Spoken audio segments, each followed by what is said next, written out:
Hey, what is up, everybody? Welcome inside the Guilty as Charged podcast. My name is Steven, and I am your host. Coming to you with a very special guest, Mr. Marcus Johnson, who covers the Raiders for SB Nation. Here to do a little Raiders preview. And so, Marcus, thanks for taking the time to join me today. How are you doing? Good man. How are you doing? How you doing, Steve? Appreciate you guys having me back. We talked before the previous game, the last game of the season, so appreciate you having me back, man.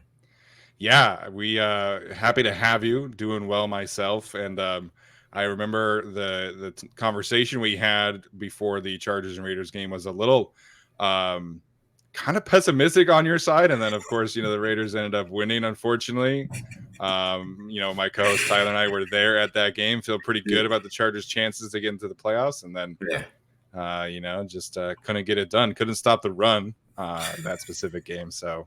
yeah, Raiders ended up going to the playoffs, but it's all good, man. It's all good. It happens every single year. yeah, exactly right. So obviously a ton has changed. The AFC West went completely bonkers in this offseason. Of course, we had our Broncos friend on last week talking about Russell Wilson. You guys go out and get Davante Adams and Chandler Jones. If I'm not mistaken, Chandler Jones hasn't been practicing, but you've had a few opportunities to get some eyes on Davante Adams at this point. Few practices, of course. The Raiders get the Hall of Fame game, so they're a week ahead of schedule from everybody else. What's the buzz around Davante Adams and his connection with Derek Carr and what he's doing for the other receiving options and all that good stuff? Yeah, I think Davante Adams. I mean, he lives up to the bill. I mean, especially when you see him in person, man.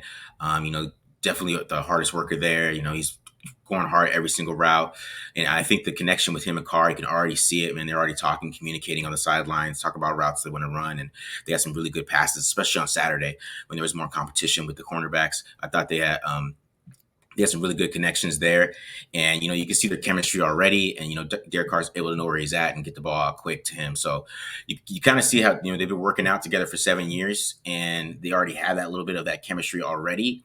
Like he knows where he wants to put the ball on fades. He knows where Davante Adams wants that football when he's running a dig route. So I think they already have that kind of understanding there already.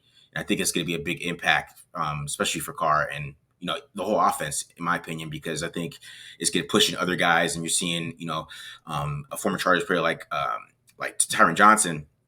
He looks really, really good out there, and you can see that Davante Adams is pushing him. So, he has a big impact on the whole team, and I'm really excited about his outlook for the season. Our audience is not going to be very happy to hear that specific little conversation. A lot of people were very upset when the Chargers cut him, but it is what it is. So Yeah, I am glad that you brought Tyron up, because I think there are a lot of outside question marks about obviously you have Davante Adams, Hunter Renfrow, Darren Waller. That's as good of a trio as you can have in the NFL, in my opinion. And there's always this conversation around the NFL of like, okay, well, what's your depth situation like? Chargers are very high on Josh Palmer, for example. Is there anybody other than Tyron Johnson in that receiving group that has kind of stood out to you that Raiders fans, players, coaches are kind of buzzing about right now? I know the coaches, they really like Mac Hollins. They're really big on him. He's getting a lot of run. Him and Johnson are really kind of getting the run with the first team. So the first team, of course, is like Waller, Renfro, and Adams. But then you have the other wide receivers kind of mixing in with Hollins and Johnson right now. So Hollins is the other guy. I mean, he's a special teams guy too. So he's already basically got a spot on the team. They're kind of trying to see what he can do in the red zone. My problem always with Hollins was hands. He had like a 17% drop rate on PFF. He only had like 40 targets, right? So Yeah. that tells you, so that's what I'm worried about with him. Like he gets on the field, he's going to catch the football. So, Demarcus Robinson's out there. Keenan Cole is out there as well. Those are two guys that, they're veteran players, but they really didn't do too much. I think Cole is a little bit better than Robinson, in my opinion, at this point in time. So, they have a little bit of depth at wide receiver, in my opinion, if they keep some of those guys. I mean, Keenan Cole's a good depth piece. If you have Keenan Cole as your fifth wide receiver, that's a pretty good depth piece. So I think they're pretty set there, and it's gonna be a competition. Like somebody that's pretty decent, like Demarcus Robinson, might end up getting cut. So Yeah, that's obviously, that's the thing about depth, right? Somebody always ends up getting cut, and you have to kind of just weather the storm there. So I think when it comes to the offense, and a lot of people and their concern is obviously focused on the offensive line. Of course, Denzel Good, Richie Incognito, both retiring this offseason. How are you guys feeling about that situation? I know right tackle is a concern for everybody in this division, frankly, everybody around the league. Yeah. Update us on Alex Leatherwood, on Dylan Parham, and how that unit's kind of coming together right now. Yeah, I think the left side is pretty locked in. You got Colton Miller, John Simpson, and Andre James. I think Andre James kind of he's kind of in camp. He looks pretty good. He looked really good in the one-on-ones in pass protection. So I wasn't a fan of Andre James getting the job last year, but he's continued to grow. And my problem with him is he's not really a center, so he doesn't do the checks really well, and his snaps was really slow. It was allowing defensive ends to kind of just get off, especially when you have like Leatherwood over there. As long as those guys just get off the line, and his snaps weren't getting there fast enough. So if they're working on that and those things are getting faster, then he's a good pass protector, and I know that. But it's more about playing the center. Is he a center? There's more playing center than just pass protection. Right. There's way more to it. That was always my problem with him. But if he's getting better there, they must like him there. It's the right side is the problem over here. So we got Lester Cotton. Lester Cotton's never played, but they really like him, and he's really taking a step. But he's got the right guard position. But then Parham's, he's kind of filling in behind him right now, still with the first team. It's kind of like a rotation. And then they got Leatherwood versus Brandon Parker, which, I still think Leatherwood's going to win that job after watching it on Sunday with pads. I thought Leatherwood looked a lot better than Brandon Parker. Brandon Parker looks like Brandon Parker still. I think Leatherwood looks like he's getting better. You know what I mean? Like Brandon Parker, he's still getting beat the same way. It's the fifth year, man. I don't know what you expect to see. So I still think Leatherwood's going to win that job, and he's going to be the right tackle. It's going to be interesting whether Parham beats out Cotton too, because I don't know if that's solidified as well. And I think Parham, he looked really good in one-on-ones too. Neil Farrell is somebody that that a lot of people like from the Senior Bowl. That's with the Raiders right now, and he was stuffing him. So, and Parham, he's a smaller guy, right? So it kind of shows his talent that he has. So I really kind of expect him to maybe step in there. And probably the final line that I would predict would be Miller, Simpson, James, Parham, and then Leatherwood. Which I don't know. Leatherwood at right tackle, I don't know. I'm excited about, but hey, quarterbacks, he's right-handed. You can see that. Yeah, I mean, I wasn't huge on Leatherwood coming out of Alabama. I think there was a lot to work with in terms of his physical tools, but just the inconsistencies. I think the worst thing you could have done with Leatherwood is, frankly, what they did, where you throw him out to right tackle, he kind of struggles out the gate, and you're like, okay, well, we're in a brand new position 5 weeks into the season. So, yeah. I mean, if I'm a Raiders fan, I'm hoping that they kind of just right the course with Leatherwood, essentially kind of viewing him as, Colton Miller 2.0, if you will, where you're just like, okay, we're just going to deal with the growing pains and just bet on this guy's physical tools. Yeah. I feel the same way, man, because just watching him at camp, you could tell he's way more talented than Brandon Parker. You could tell he's the talented right tackle, and you can see his movement, his skills, his power, and it's more about technique with him, and he's been working on that. He looked like he was better shooting his hands. So I think the growth is there with him. And to me, like, Brandon Parker is in his sixth year. I mean, we know who he is. Right. Yeah, it feels like a very similar conversation to a few positions that the Chargers are going through right now, but that's a conversation for another time. I want to shift gears and talk about the defense for a second. You mentioned Chandler Jones earlier in the show. I'm curious to get your thoughts here because, I mean, Chandler, obviously one of the best pass rushers of the last few seasons, one of the more underrated pass rushers. If you look at last season, though, like, a lot of his production was in that very first game against the Tennessee Titans. So how are you feeling about his transition to Vegas? Is kind of that back half of the season of Chandler Jones, who is going to be what we see in, silver and black, kind of not the same player, or do you think there's going to be kind of a revival tour this year for Chandler Jones? Yeah, I'm not expecting Chandler Jones to go out there and get 15 sacks. I expect him to be more the secondary guy to Max Crosby. I think that's kind of how they look at it too. I think Max Crosby is the star of the defensive line. And then you have a guy like Chandler Jones, some of these guys, when they get to that age, right? I mean, they get later on in the season and they just become more savvy and they start getting sacks. I know Chandler Jones got all of his at the beginning of the season last year, but you can still see that he has a talent. He was still winning a lot. He was still getting some pressures. Some of the games that I watched, and he was still playing the run pretty well. So you can tell he's still a sound player. He's still a good player. He might not be the great player that he was, but he's still a good complementary player to the guy that, I believe is going to have a even more breakout season than he did the year before. So I think he complements Max Crosby well. And I think he complements him better than Unique Ngakoue did, because I think Ngakoue kind of fell off at the end of the year. And, he's got really lazy. He wasn't the same player at the end of the year. So as he tends to do. As he tends to do, right? Right. He gets all 10 sacks in the first 6 weeks. But when he started to fade off, Chandler Jones, that's not going to happen with Chandler Jones. He's not going to fade off at the end of the year. And, I think Malcolm Kuntz behind him. He's going to help Malcolm Kuntz get better too as well. So I think it's more about that. And I'm not expecting him to come out there and just get 20 sacks. That'd be crazy. But hey, I mean, if he gets 10, I think that'd be great. Yeah, very similar to how I feel about Khalil Mack with the Chargers. And yeah. I know Twitter was buzzing today after he put Rashawn Slater in a bit of a tough position today. Yeah. But I think ultimately Khalil and Chandler end up being, they'll have glimpses of their former selves, but ultimately it's kind of the twilight of their careers. And Max and Joey are kind of course going to be the stars on their respective teams. So I think similar to the right tackle position, not a whole lot of surefire answers at the linebacker position in this division. Obviously, the Raiders have Denzel Perryman, who unfortunately finally put together a healthy season when he was with the Raiders. Was never able to do that with the Chargers. Yeah. Is there any talk of contract extension going on for Denzel Perryman, or where do you think the team views him in this new scheme as they transition from Gus Bradley, obviously was with Denzel forever, to Patrick Graham now, who runs a very different scheme? Yeah, it was interesting, how much they spoke highly of him, because he's really undersized for the scheme as a linebacker. I mean, he's 5'11", 240. They like the big linebackers, the Davante Hightowers, the big dudes, the Reggie Raglins that can come up and, bump people. And, and he can do that, but for somebody his size, is he going to get hurt? Things like that if he plays that type of linebacker. But they love him over there.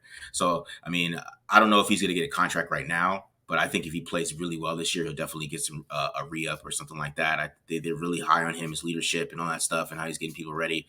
So they're really high on Perryman from that aspect. But, just from a football aspect, I wonder how well he's going to be able to play how Patrick Graham wants his linebackers, because just how small he is. And he's not Dante Hightower, the big guy who can come up and bump guys, So if they ask him to do that, does he get hurt? Who's the depth behind that? And, to be honest, they don't have a linebacker that fits that right now. So if they expect him to play that role, that's going to be the interesting part. I think he can do it. To me, it's more about him being healthy. Is he be healthy the whole year? Yeah. Yeah, because I feel like at the end of the season, Divine Diablo was kind of the Raiders' second linebacker, or at least in passing down situations. He was playing a ton. Is he moving more towards back to safety like he did in college, or is he staying at linebacker with Denzel? He's staying at linebacker. He's been out there the whole time. At practice, it was just basically Denzel and Divine Diablo were the two linebackers out there. And, he looks really good. To me, the interesting part with him is that he played solid at linebacker. He never played linebacker before. And I thought when he came in, he really helped the run game. He had a really good game against the Bengals in the playoffs. I thought he played really well there. And, he was out there, guarding up Kenyon Drake and knocking down passes in the one-on-one drills that they were having with, going up against running backs. So I'm really excited about him. He's definitely a worker and a leader. And I think it's somebody that's going to, maybe take the next step. And I think this, because the defense is really young. That's kind of the issue with it, is how young they are and if they can gel really quickly. But I think Divine Diablo, he has a really chance to be a great player, in my opinion. Yeah, I really liked him as kind of that dime back or safety hybrid that is, of course, all the rage right now. We'll wrap this position discussion up with the secondary. Okay. Obviously, going from Casey Hayward to Rock Ya-Sin as kind of the cornerback one. Anthony Averett as well. How are you feeling about that cornerback depth? And again, in a scheme change that could not be more drastically different than hey, Gus, what are we doing? Cover 3. All right. Gus, what are we doing? Cover 3. All right. So how is this cornerback group gelling and adjusting to the new diverse scheme from Patrick Graham? Yeah, I mean, to be honest, before I went to practice on Saturday, it was probably one of the most positions I was worried about. Rocky Sin, even if you liked him coming out of college, I mean, he really hasn't done too much in the NFL. Trayvon Mullins, he's doing some injury problems, and he was injured last year, and he even dealt with some injuries the year before. So he has some injury issues that he's dealing with, and Anthony Avery is a little bit of unknown. And he had some good moments last year, but Sure. when I went to camp. I thought they competed really well, and they looked a lot better than I expected. So my outlook on them is a little bit different. It's still a question mark because they're all really young guys, and we don't know exactly what they're going to do in the scheme yet. But it's going to be way different than anything they ran before. But they're press man guys, so like are they going to be playing more press man? Things like that. When I was watching camp, they did play a lot of press, and Rocky Sin was holding his own against Davante Adams. And Nate Hobbs is somebody that's really caught my eye too, and they're playing him inside and outside. So that's gonna be interesting to see how he develops. So I was more nervous going into watching the training camp live than I was when I left. But we'll see. The game still has to start. We'll see how that goes. So it still is a question mark, but I feel a little bit more optimistic about them. The safety position too. I thought Trayvon Morris could be a stud, but where are they going to play Abram, things like that? Can they play him in too high? Those type of questions. But so it's a question mark. I'm not going to say that I'm fully sold on it, but I'm more excited about him than I was before I went to go watch him live. So. Well, I think the good news is that obviously, if you're a Raiders fan, the early returns have been more positive than what we're hearing out of Kansas City with the Chiefs secondary. So, Yeah. take some solace in that, I guess, if you will. Yeah, this guy more than a superstar, man. I mean, he's looking like Davante Adams out there in Kansas I City, from know. what we can see. All right. Well, last question about the Raiders, and then I want to get your thoughts just on the division as a whole. I Okay. think you could certainly start the Raiders conversation with this. I kind of wanted to end it with this. I think ultimately, whether or not the Raiders reach their goals or not is obviously going to come down to what Josh McDaniels is in his second stint as a head coach. What have you kind of heard around the building, around the team, how he's kind of adjusting in this second trip? Do you think it's going to be that much of an improvement as he's learning from his past? Granted, of course, the Broncos job was like 10 years ago at this point. Yeah. So what are the vibes with Josh McDaniels, I guess I'm asking right now? It's probably to me it's nothing like it was in the Broncos. I mean, he's still Josh McDaniels. All right. I mean, he doesn't play that much, right? I mean, they're still running laps and doing a lot of weird stuff that I wouldn't really expect pro players to do. But that's what they feel like. This team needs discipline, which they do. And they do need discipline. But I don't really agree with that. I mean, they're pro players. They don't need to be running laps. But Yeah. From the other aspect of it, I think that he takes that aspect, but I think there's more of a human part to him too. That he's taken that part, and I think they're connecting with that as well. I think he's being more human, having a connection with players. He's not, trying to act like he's just a general. He's having, they're joking around a little bit more. There's more smiling. There's more. They're a little bit more loose, right, than you would expect for a Josh McDaniels type of practice based on his earlier, reputation, right? Yeah. Based on his earlier reputation, you would expect a harder practice, or him being more of a hard person on the rest of the team. But I really feel like there's more of a connection and a more of a human aspect that he's showing this time. So, I hope he makes it happen because he's a great play caller, and I think the system is great for. I think it's great for Carr, and I think it's going to insinuate his talent. So I really hope he's not like the how he was before, and I can't say that he's not, but just from the early outlook, I think it's a little bit different. Well, there we go. I know my co-host Alex has a lot of fun with Josh McDaniels and his Denver tenure, so we'll see. I mean, it's hard to be a downgrade after what happened last year with the head coaching situation. So Yeah. Josh, it's going to be very interesting because I mean he had a chance to take that Colts job, and now he finally gets that second chance. So he's got to prove a lot of people wrong. He does. There's no lie. All right. So like I said, I wanted to get your thoughts here on the AFC West. I think we've talked a lot about the Raiders. Of course, the Chiefs have kind of owned the division over the last few years. Broncos get Russell Wilson. How are you kind of interpreting the other three teams in the division? Of course, the team that we cover, the Chargers. how do you see kind of those three sorting themselves out this year? If I had, a team that I would say probably would, take over the Chiefs, I mean, probably would be the Chargers, just based on their talent. They have the talent on the team to make that all happen. But that's all they all have to put that together because they do have the talent to take the Chiefs because the Chiefs aren't talented. Yeah. I was looking at the roster; they're not talented, right? They got Patrick Mahomes. Really, at this point, they got Travis Mahomes and Travis Kelce's like 33 and older. I think the Raiders, I think they can, actually take a next step and maybe even have a chance to be better than the Chiefs if they could put it together. I just think that, is I think it's gonna be like a Raiders and Chargers division, in my opinion. I mean, I think the Broncos are probably gonna surprise early, but then people will catch up and figure out what they're doing because they have Russell Wilson and he's an early guy. I think they're gonna probably maybe upset a couple of people, maybe have a hot start, but they'll fall off eventually because I don't think they're that talented as they think so either. So, in my opinion, I mean that's how it would be. I feel like the Chargers and Raiders are kind of be battling it out for the division, in my opinion, because I know a lot of people don't think the Raiders are going to finish fourth. I think they're a good team just from watching them. They didn't look like a bad football team. You could tell in practice. I don't care. When you go watch training camp, you could be like, I thought they looked pretty good on both sides of the ball. So I know they could at least beat the 10-win team that they were last year, right? And the team that last year shouldn't even won 10 games. So, right? So, they're better than that, and so I feel like they could definitely get back to that 10, 11 wins, and so we'll see how that goes though.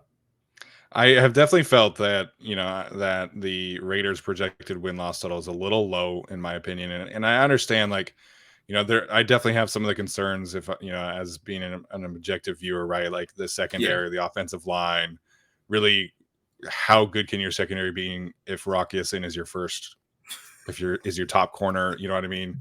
Yeah. Like you're talking about Andre James. I think that's a huge, issue. Of course, the right tackle situation, like the rest of us all have right tackle issues.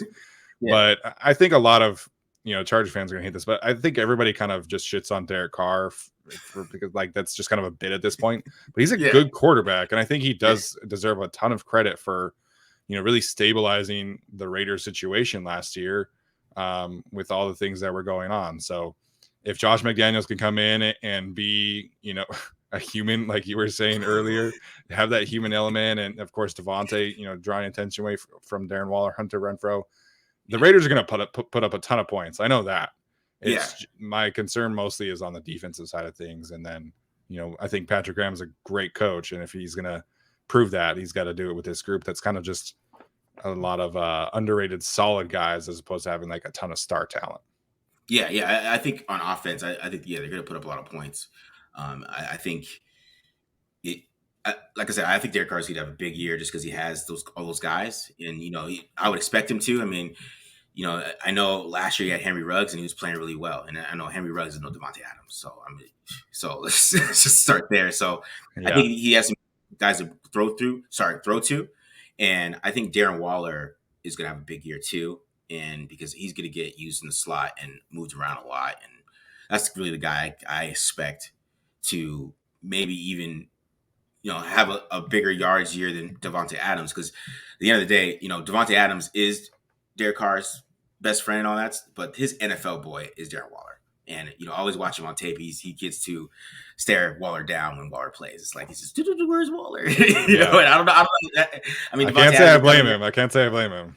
Right. So is that going to change? I don't know how much it's going to change. They got some chemistry too. So it's going to be interesting. There we go. Marcus, can't thank you enough for taking the time to join me today. Appreciate all the great insight. Where can Chargers fans find your work if they want some more Raiders intel as we get closer and closer to week 1? Yeah, you can check me out at the Mark John NFL on Twitter, so you can follow me there. Also, I got my show Tape Don't Lie. I do a lot of film breakdowns and breaking down the Raiders, and we do podcasts that regular conversations as well. I went over training camp the last 2 days on Saturday and Sunday, so get some information there if you want some. But so check me out those spots. Also, ServingBlackPride.com, SB Nation. We do a lot of writing there. Shout out my dude, Matt Holder as well. He does a lot of good work there. So, just check us out, man. There we go. Appreciate your time, Marcus. Hope you have a good one. All right. Thanks, man.